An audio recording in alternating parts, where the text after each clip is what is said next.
Hello दोस्तों, आज जो है हम सेकेंड ईयर वोकेशनल कोर्स में पर्सनालिटी डेवलपमेंट के क्वेश्चंस जो हैं वो डिस्कस करने जा रहे हैं।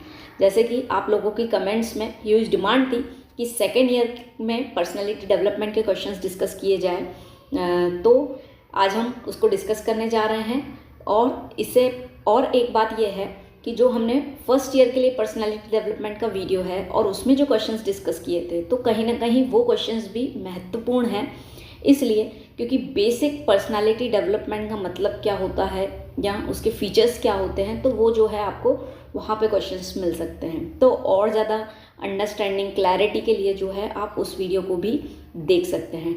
उसकी लिंक जो है मैं डिस्क्रिप्शन बॉक्स में डाल दूँगी। और अभी जो है हम सेकेंड ईयर के क्वेश्चंस डिस्कस कर लेते हैं according to your new syllabus. ठीक है, तो सबसे पहले हमारा क्वेश्चन है राइट अबाउट पर्सनालिटी, व्यक्तित्व के बारे में लिखें। ओके, अब पर्सनालिटी क्या होती है या व्यक्तित्व क्या होती है, तो जैसे कि नाम से हमें दिख रहा है कि इसमें एक शब्द छुपा हुआ है, दैट इज़ पर्सन। तो किसी भी व्यक्ति की विशेषता को बताना, दैट इज़ पर्सनालिटी। अब वो विशेषता हो सकती है अच्छी भी है, हो सकता है बुरी भी है, that is personality. That means किसी भी पर्सन की हैबिट्स क्या हैं, बिहेवियर क्या है, वो किस तरीके से बातचीत करता है, that is all comes in the personality. अब पर्सनालिटी डेवलपमेंट की बात करें तो क्या पर्सनालिटी को डेवलप किया जा सकता है कि वो इनहेरेंट है, जो बन गई एक बार सो बन गई। तो दोस्तों, पर्सनालिटी के कुछ ट्रेट्स ऐसे हैं कि जो एक बार आ जाते हैं इनबिल्ट फ्रॉम आवर पेरेंट्स या एंसेस्टर्स, तो वो वैसी की वैसी रहे। लेकिन बहुत सारी ऐसी चीज़ें हैं जिससे हम अपनी पर्सनालिटी को डेवलप भी कर सकते हैं। जैसे जो फेशियल एक्सप्रेशन या जो रंग रूप हमें मिला है, वो तो एक ही बार मिला है, that is from our parents. लेकिन हमें लगता है कि हमारे व्यवहार में कुछ रफनेस है, हमें उसमें सुधार करना है, तो हम उसको अच्छा कर सकते हैं, that is the part of personality. तो पर्सनालिटी को डेवलप किया जा सकता है ना। हमारी हैबिट्स, हमारे ट्रेट्स, हमारी कम्युनिकेशन स्किल्स, हमारे बातचीत करने का तरीका अगर बेहतर नहीं है, हमें लग रहा है, दैट इज़ ऑल्सो पर्सनालिटी। वो हमारे व्यक्तित्व को निखार सकती है ना। बॉडी लैंग्वेज, हमारे हाव भाव कैसे हैं लोगों से बातचीत करने के साथ, हमें लगता है कि हमारे पास कॉन्फिडेंस की कमी है, तो हम उसको भी डेवलप कर सकते हैं। तो दैट इज़ पर्सनालिटी डेवलपमेंट। हमारे सब्जेक्ट का नाम भी हमने समझ लिया और इससे हमारा फर्स्ट क्वेश्चन भी क्लियर हो गया। ओके, अब जो है हम आते हैं हमारे नेक्स्ट क्वेश्चन की तरफ। Right about how personality influence organisational behaviour. Okay, व्यक्तित्व संगठनात्मक व्यवहार को कैसे प्रभावित करता है, समझाइए। और किसी भी ऑर्गेनाइजेशन में पर्सनालिटी का बहुत ही इम्पोर्टेंट रोल है। ऐसा क्यों? यदि हम कौन पर्सन किस तरीके से बातचीत कर रहा है किसी ऑर्गेनाइजेशन में, वो डेफिनेटली इम्पॉर्टेंट है किसी भी ऑर्गेनाइजेशन। यदि हम एग्जांपल लें कि कोई ऐसा पर्सन है जो कि ओपन है, मतलब क्लैरिटी से बात करता है, उसे पता है कि कब क्या चीज़ें बोलनी है, तो वो ईजिली जो है बिना किसी कन्फ्लिक्ट के टीम वर्क कर सकता है ना। जो इमोशनली सेटलमेंट है, प्रैक्टिकल माइंड है, तो वो बहुत अच्छे से ऑर्गेनाइजेशन में। वहीं कोई ऐसा पर्सन है जो ज़्यादा बातचीत नहीं करता, जिसे हम कहते हैं इंट्रोवर्ट, ज़्यादा नहीं घुल मिल पाता, तो वो टीम वर्क में वर्क नहीं कर पाएंगे। लेकिन ऑर्गेनाइजेशन उसको क्या कर सकती है, उसको कोई फोकस्ड काम दे सकती है, क्योंकि इंट्रोवर्ट है, वो ज़्यादा बातचीत नहीं करता है, तो वो ऐसा पर्सन, तो उसको कोई ऐसा काम दिया जाए जो कि बहुत ही फोकस वे का है। तो ये एक इम्पॉर्टेंट रोल प्ले करता है किसी भी पर्सनालिटी को समझना। तो लोगों को समझना किसी भी ऑर्गेनाइजेशन के लिए इम्पॉर्टेंट है, उसकी पर्सनालिटी को समझना। Okay, so this is question number second. अब आते हैं हम थर्ड क्वेश्चन पे। Right about 5 factor theory of personality, व्यक्तित्व के 5 कारक सिद्धांतों के बारे में बताइए। ओके, तो किसी भी पर्सनालिटी के जो है 5 कारक जो है, एक प्रोफेसर हैं फिस्के, जिन्होंने 1945 में ये फैक्टर्स दिए थे, 5 फैक्टर्स बोले, या हम कारक सिद्धांत, व्यक्तित्व के कारक सिद्धांत बोल सकते हैं, उन्होंने दिए थे। और एक समय के बाद जो है बहुत सारे प्रोफेसर्स इसमें आ गए, लेकिन इनिशियली जो है WS फिस्के ने दिए थे।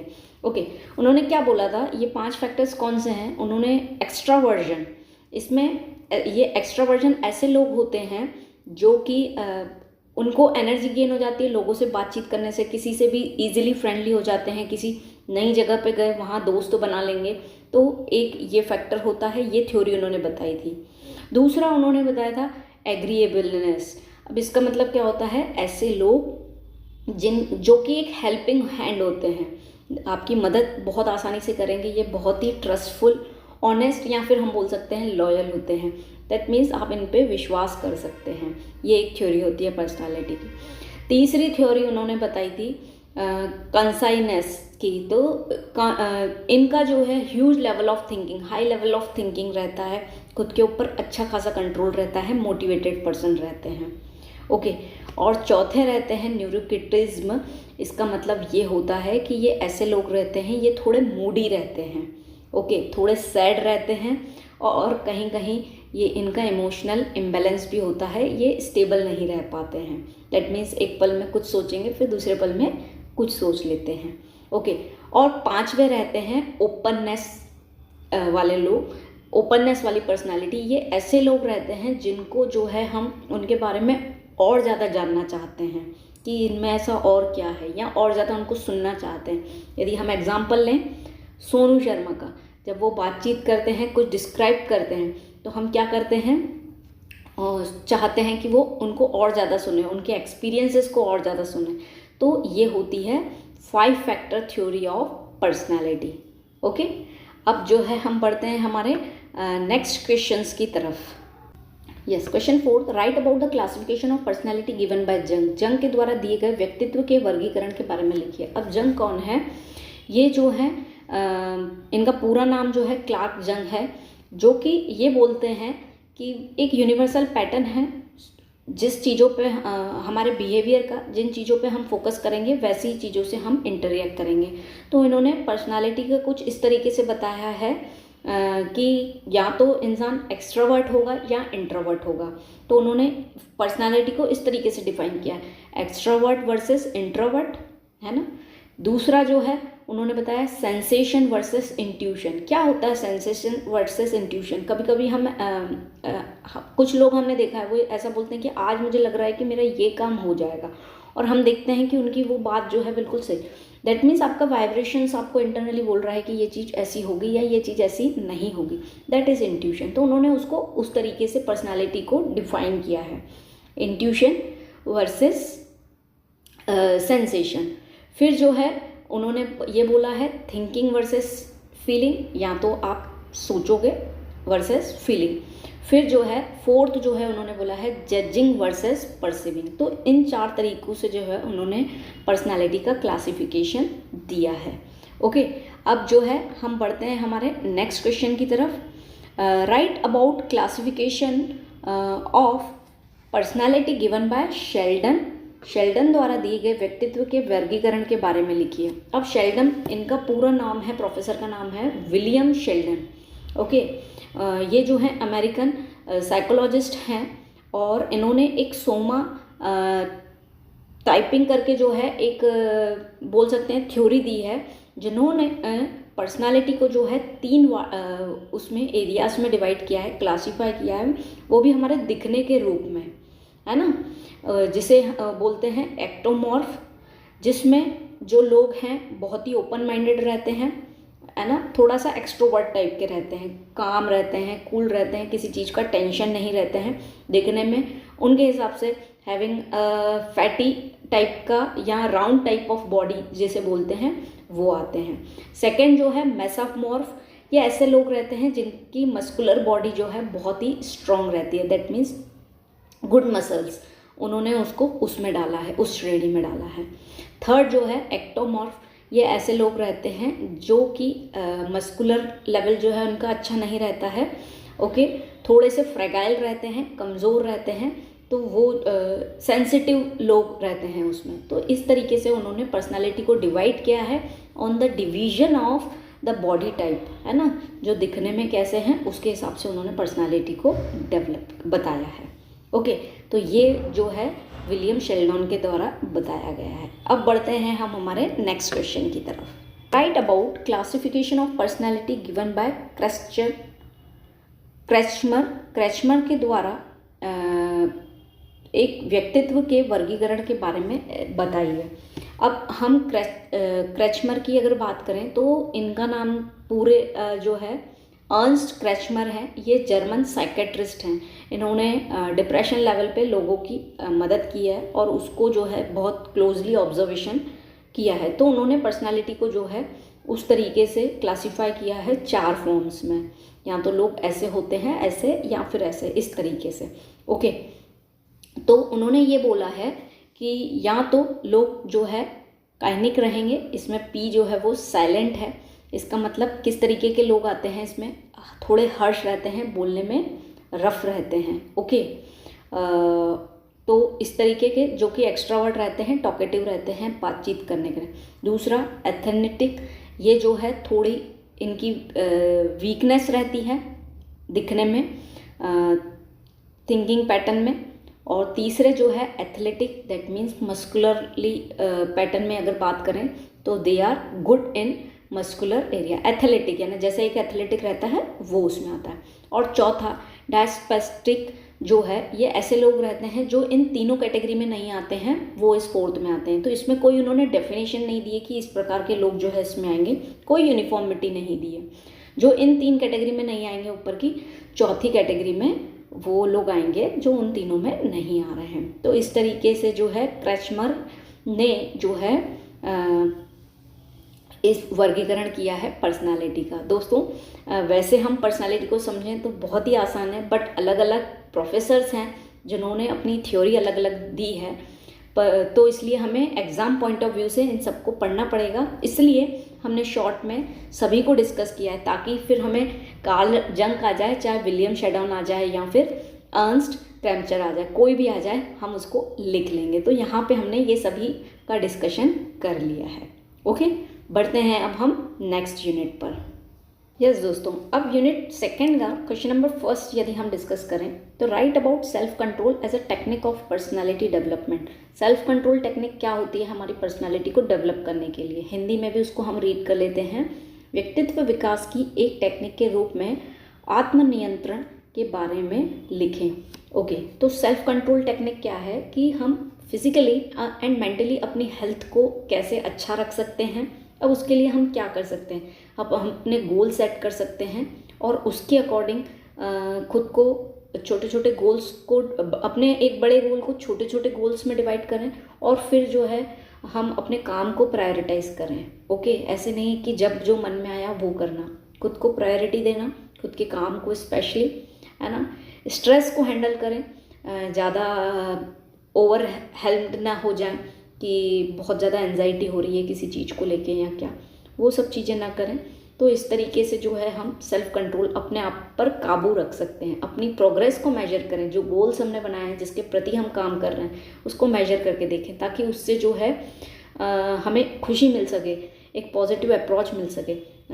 अच्छे डिसीजंस लेना is also a part of self control technique. Okay, दूसरा right about self reliance as a technique of personality development. Self reliance technique जो है वो पर्सनालिटी डेवलपमेंट में क्या रोल प्ले करती है। व्यक्तित्व विकास की एक टेक्निक के रूप में आत्म लचीलेपन के बारे में लिखें।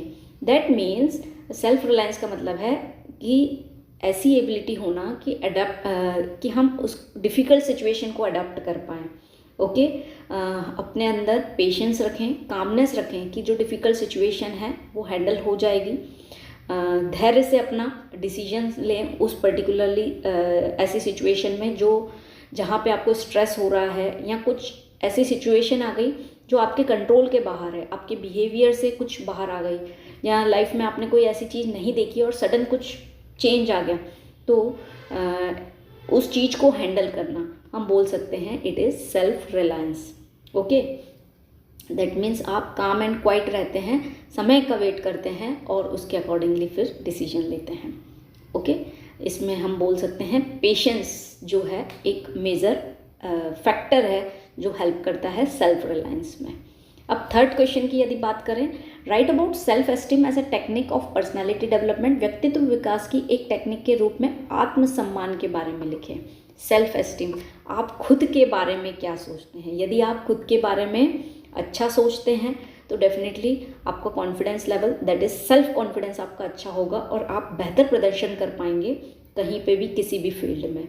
सो self esteem is related to कि how you think about yourself, आप खुद के बारे में क्या सोचते हैं, दैट इज़ सेल्फ एस्टीम।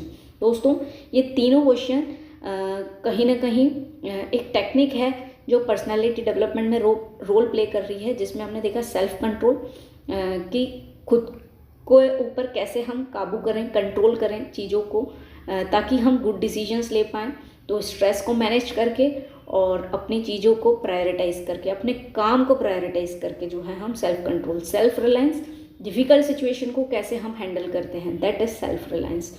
और तीसरी सेल्फ एस्टीम, हम खुद के बारे में कैसा सोचते हैं, खुद के बारे में क्या समझते हैं, है ना, कि हम कैसे हैं। यदि हम खुद के बारे में नेगेटिव सोचते हैं कि यार नहीं मैं ये नहीं कर सकता, तो डेफिनेटली हम वो चीज़ कभी भी नहीं कर पाएंगे। ओके, ये जस्ट एक सब्जेक्ट की तरह नहीं है, ये हमारी लाइफ से रिलेटेड है। यदि हम खुद के बारे में कॉन्फिडेंट इनफ है कि नहीं यार मैं ये कर सकता हूँ, डिफ़िकल्ट है मैं सीख कर सकता हूँ या कर सकती हूँ, दैट इज़ सेल्फ एस्टीम, है ना, हम खुद के बारे में क्या सोचते हैं। तो this 3 are the important techniques of personality development. अब जो है हम आते हैं हमारे 4th क्वेश्चन की तरफ, जिसमें जो है right about factors affecting assertiveness. Okay, दृढ़ता को प्रभावित करने वाले कारकों के बारे में लिखिए। ओके, असर्टिवनेस यानी दृढ़ता, दृढ़ निश्चय, और उसको प्रभावित करने वाले कौन से कारक हो सकते हैं। अब जब हमने निश्चय कर लिया किसी चीज़ को कि हमें ये इस चीज़ को इम्पोर्टेंस देना है, या इस गोल के लिए हम दृढ़ निश्चय हैं कि मुझे ये चाहिए या क्या, और उसके प्रति काम कर रहे हैं, तो ऐसे कौन से फैक्टर्स हैं जो अफेक्ट कर सकते हैं। ओके, कुछ चीज़ें ऐसी हैं, रॉन्ग बिलीव्स, हमने कुछ बिलीव्स खुद की ही बना ली कि ये चीज़ तो ऐसी ही होती है या ये चीज़ वैसी होती है। तो रॉन्ग बिलीव्स जो है यहाँ पे हमें इफ़ेक्ट कर सकती है, हमारे दृढ़ निश्चय को इफ़ेक्ट कर सकती हैं। ओके, वैसे ही लैक ऑफ अंडरस्टैंडिंग, दूसरा क्या बोल रहा है हम उसको नहीं समझ पा रहे हैं, that is lack of understanding.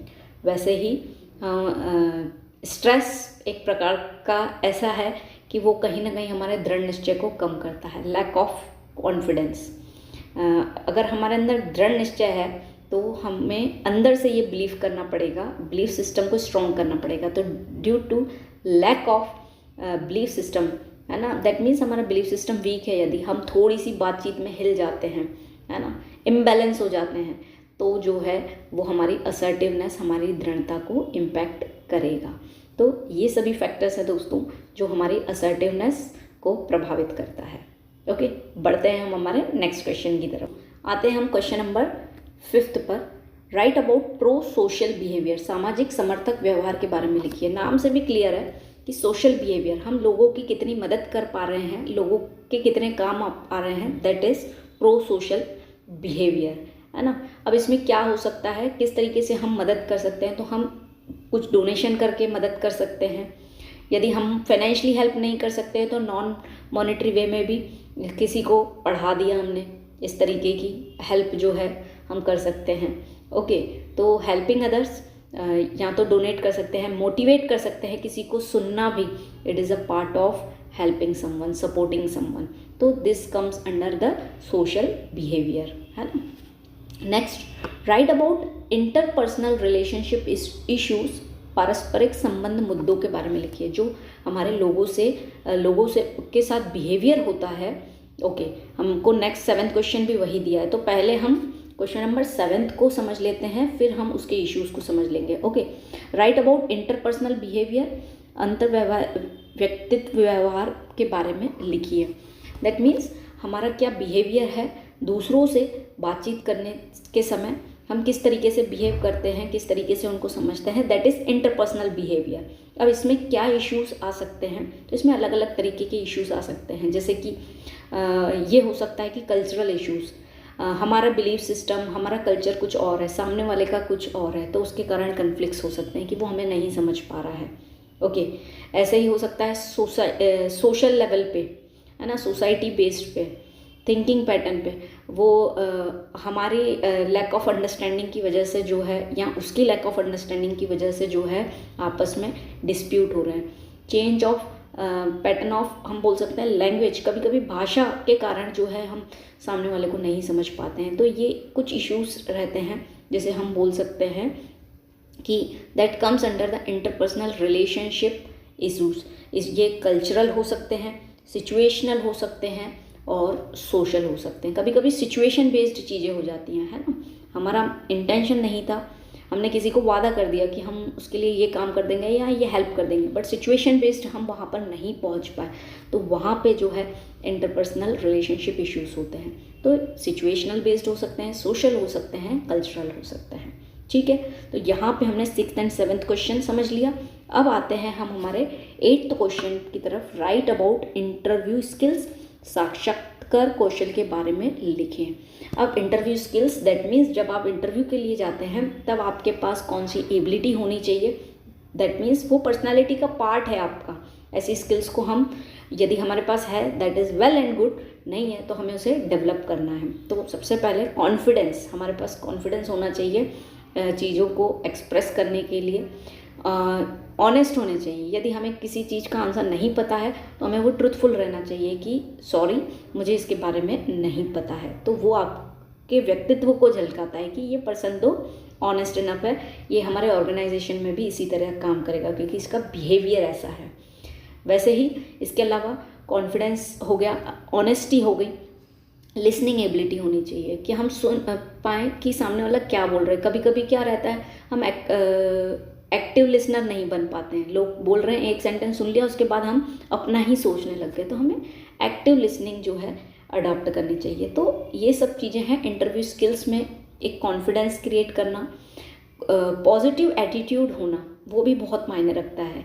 यदि हमें नहीं भी आता है तो हम अगर उसको बहुत पॉजिटिवली अगर मना करते हैं कि ये चीज़ मुझे नहीं पता है, तो that is also very nice. तो ये कुछ स्किल्स हैं जो हमारे साक्षात्कार को बेहतर बना सकती है जब भी हम इंटरव्यू के लिए जाएंगे। तो ये आपको प्रैक्टिकली आफ्टर कॉलेज हेल्प भी करेगा यदि आप किसी जॉब में जाते हैं। Okay, so with this we are moving towards the unit 3 पे चलते हैं और उसके इंपॉर्टेंट क्वेश्चंस देखते हैं।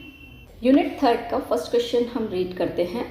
Right about the emerging areas of personality development. व्यक्तित्व विकास के उभरते हुए क्षेत्र के बारे में लिखिए। अब हमारी पर्सनालिटी को डेवलप करने के लिए हम किन एरियाज़ पे काम कर सकते हैं, तो देयर आर 5 इमर्जिंग एरियाज हम बोल सकते हैं। That is mental, social, spiritual, okay, emotional and physical. अब इनको हम किस तरीके से डेवलप कर सकते हैं जिससे जो है हमारी ओवरऑल पर्सनालिटी का डेवलपमेंट हो सके। तो फॉर मेंटल क्या करेंगे, हम अपने ब्रेन पावर को इंक्रीज़ करने के लिए we will learn different skills. ऐसी स्किल्स करना या मेंटली गेम्स खेलना हम बोल सकते हैं, नई स्किल्स सीखना, कम्युनिकेशन स्किल्स सीखना, जिससे जो है हमारा मेंटल पावर बढ़ सके। ओके, फिर अगर बात करें social, that means connecting with the others, लोगों से कैसे कनेक्ट होना है, रिलेशनशिप्स कैसे डेवलप करना है ना, एक दूसरे से कैसे बातचीत करनी है। This is the social area हम बोल सकते हैं। अब तीसरे हम बात करें स्पिरिचुअल, खुद से कनेक्ट होना, या फिर हम बोले कि अगर हम स्पिरिचुअल लेवल पे अपने आप को डेवलप करते हैं तो उससे क्या फ़ायदा होगा हमारी पर्सनालिटी में, वी विल गेन पीस, हमें शांति की अनुभूति होगी। तो दिस आर द 3। फिर अगर हम बात करें इमोशनल में, तो अंडरस्टैंडिंग, किसी यदि कोई कुछ बोल रहा है तो उसको समझना, इंस्टेंट रिएक्शन ना देना, इमोशनल स्टेबिलिटी बनाए रखना, है ना। तो ये जो है आपका आता है इमोशनल एरिया। फिजिकल एक्टिविटी को बढ़ाना, that is comes under the physical. जैसे कोई भी हम वर्कआउट करके किसी भी तरीके का, that may come going to gym जा सकते हैं, हम किसी तरीके की एक्सरसाइज कर सकते हैं, हम योगा कर सकते हैं, तो इससे जो है हम अपना फिजिक जो है इंक्रीज कर सकते हैं। तो इस तरीके से इन 5 क्षेत्रों को डेवलप करके, इंक्रीज करके हम जो है ओवरऑल पर्सनालिटी का डेवलपमेंट कर सकते हैं। ओके, अब बात करें हम नेक्स्ट क्वेश्चन की, तो right about life skills for personality development. Personality development में ऐसी कौन सी लाइफ की स्किल्स हैं, मतलब उनको सीख कर जो है हम अपनी पर्सनालिटी में निखार ला सकते हैं, ऐसी अगर हम बात करें तो व्यक्तित्व विकास के लिए जीवन कौशल के बारे में लिखिए। ओके, तो क्या क्या चीज़ें हो सकती है जिनको सुधारें अगर हम लाइफ में, जिससे जो है हमारी ओवरऑल पर्सनालिटी इंक्रीज़ हो सकती है। तो हम ये कह सकते हैं कि हमें कम्युनिकेशन जो है, हमारा वार्तालाप जो है वो बहुत ही अच्छा होना चाहिए। दैट मीन्स समझने योग्य होना चाहिए, सामने वाले जो हम कह रहे हैं वो सामने वाला समझ पाए, और ऑथेंटिकेट लैंग्वेज होना चाहिए। ऐसी लैंग्वेज नहीं होना चाहिए जो बहुत ही हर्श है, रफ है ना, कि जिससे दूसरे को बुरा लग जाए। तो कम्युनिकेशन एबिलिटी हम बोल सकते हैं, कम्युनिकेशन स्किल्स को बढ़ाना बोल सकते हैं। दूसरा जो है लिसनिंग स्किल्स, सुनना सबसे बड़ी चीज़ है जो कि सबसे कमी रहती है, तो हम उसको डेवलप कर सकते हैं कि जब कोई हमें कोई बात बता रहा हो तो हमें उसे बीच में रोके टोके ना, उसकी पूरी बात सुने, उसके बाद जो है हम उसको कुछ भी प्रतिक्रिया दे सकते हैं। तो लिसनिंग स्किल्स को बढ़ाना हो सकता है। वहीं हम और क्या सीख सकते हैं, हमारी बॉडी लैंग्वेज को इंक्रीज़ करना। दैट मीन्स हमारे हाव भाव कैसे हैं, आर दे गुड। अगर हमें लगता है कि इट इज़ नॉट गुड तो हम उसको सीख सकते हैं। आजकल तो बहुत सारी क्लासेस हो गई हैं फॉर ऑल दिस। फिर जो है हम अडेप्टेबिलिटी जो है वो स्वीकार कर सकते हैं, अपनी पर्सनालिटी को डेवलप करें। अब क्या होता है अडेप्टेबिलिटी? दैट मीन्स हम चेंज को कितना एक्सेप्ट कर रहे हैं, यदि कुछ परिवर्तन हो रहा है तो हम उसको कितना एक्सेप्ट कर रहे हैं। वर्क एथिक, यानी आपने कुछ प्रॉमिस किया है काम के प्रति तो आप कितने ऑनेस्ट हैं, ईमानदार हैं, लॉयल है, आपका वर्क एथिक को और ज़्यादा बेहतर बना सकते हैं। तो इस तरीके की ये कुछ लाइफ स्किल्स हैं जिससे आप आपकी पर्सनालिटी को और ज़्यादा डेवलप कर सकते हैं, है ना, उसमें और ज़्यादा अच्छा मिश्रण ला सकते हैं जिससे आपकी ओवरऑल पर्सनालिटी जो है वो निखर कर आ सके।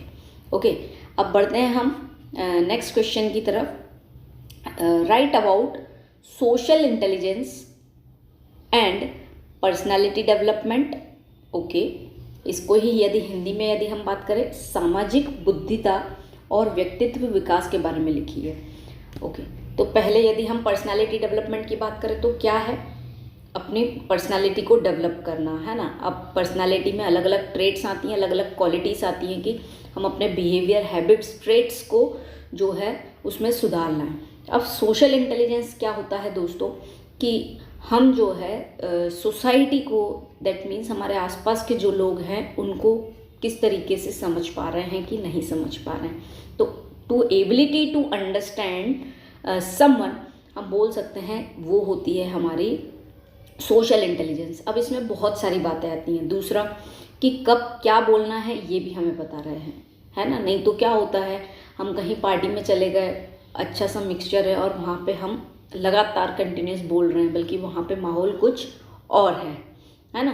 तो सोशल इंटेलिजेंस ऐसी ही इंटेलिजेंस है कि जब आप किसी के सामने हो तब समझ पाएँ कि हमें किस वक्त बोलना है, क्या बोलना है ना, किस तरीके से रिएक्ट करना है। तो ये होती है आपकी social intelligence. Next question, right about emotional intelligence and personality development. भावनात्मक बुद्धिमत्ता और व्यक्तित्व विकास के बारे में लिखिए। ओके, तो पर्सनालिटी डेवलपमेंट तो हमें पता है, जिस तरीके से सोशल इंटेलिजेंस हमने देखा कि कब क्या बोलना है हमें इसकी समझ होना चाहिए, ये इंटेलिजेंस होना चाहिए, दैट इज़ सोशल इंटेलिजेंस, है ना। वैसे ही इमोशनल इंटेलिजेंस का मतलब होता है ability to understand your emotions, है ना, खुद के इमोशंस को समझना और एक इमोशनल स्टेबिलिटी बनाए रखना, ताकि जो है आप लोगों से जो है पॉजिटिवली बात कर सकें।